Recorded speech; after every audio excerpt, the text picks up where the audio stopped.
Certains d'entre vous pourraient se demander ce qu'est ce système dont vous parlez sans cesse. Permettez-moi de vous donner un exemple. Imaginez que vous ouvriez une pâtisserie. Chaque poste dans votre boutique aura une description détaillée.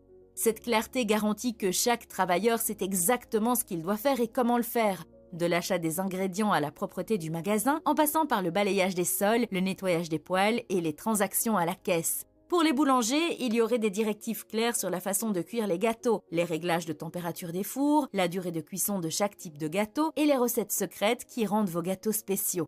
Après tout, il ne s'agit pas de n'importe quelle pâtisserie, c'est votre pâtisserie, c'est votre prototype. Vous voulez que votre gâteau ait le même aspect et le même goût. Il doit offrir une expérience cohérente aux clients. La construction du prototype de votre entreprise est un processus continu. Il ne s'agit pas d'un processus unique qui se termine une fois pour toutes. L'auteur appelle cela un processus de développement de l'entreprise que nous aborderons dans la partie suivante. Partie 5. Processus de développement de l'entreprise. Ce processus comprend 3 étapes. L'innovation, la quantification et l'orchestration. L'orchestration consiste à poser la question suivante. Quels systèmes pouvons-nous améliorer dans notre entreprise pour aider nos clients ? N'oubliez pas que ce n'est pas le produit qui doit être innové, mais la manière dont votre entreprise fonctionne et vend ses produits. Il n'est pas nécessaire de mettre en œuvre de grandes innovations.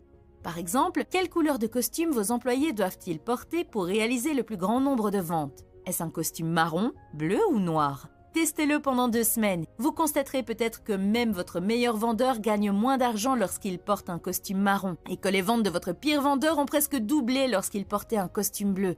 Voici un autre test à essayer.